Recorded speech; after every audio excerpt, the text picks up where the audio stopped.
يا ريتني بجد ما كنت عملت الوصفة دي. ادمنوها وبقوا عايزين على طول ان انا اجيب الموز عشان خاطر اعملها.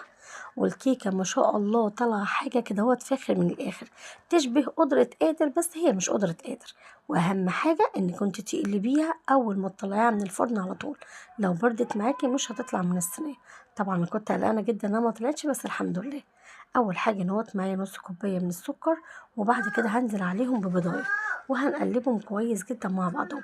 رشة حلوة كده من الفانيليا السايلة وهنقلبهم. وهنا بقى عندي كوباية لبن مغلية وهنزل كده عليها برضه هبتدي ان انا اكمل تقليب.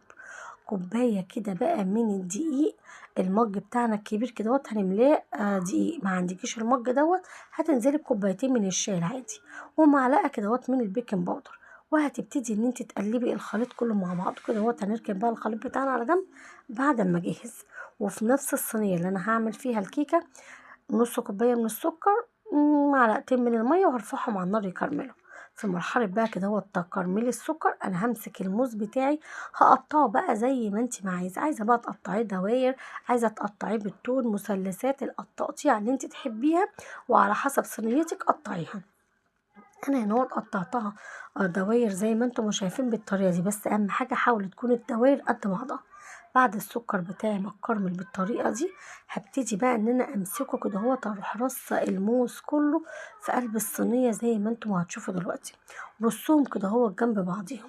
والله طعمها كان خطير من ساعه ما عملتها وهم كل شويه عايزيني اعملها لهم. ماما انت جبتي موز؟ ماما ما جبتي لناش موز ليه؟ بجد كانت خطيرة، أدمنتها. بس هنا حاولي انك انت تكتري الكراميل شوية لان الكراميل هنا طلع معايا قليل شوية. انا بالنسبة لي كان سكرها مظبوط جدا. هنا طبعا التلات موزات مكفوش، رحت مقطعة الموزاية الرابعة. طبعا طول ما انا واقفة كده الزوايد ديت انا كنت طبعا باكلها يعني. طباخ السم بيدوق يا جدعان. انا كده كده ماليش في السكريات او ما باكلش السكريات بكتر. يعني ممكن كده اكل سكريات قدامكم في الكاميرا بس كطبيعة انا ما باكلش سكريات اصلا. بعد ما رصينا كده الموز طبعا بالطريقة دي، طبعا الموز اللي فايضة ده حلال على بقي. وبعد كده هنمسك بقى خليط الدقيق كده هنديله تقليبه كده نصحصحه من الركنه.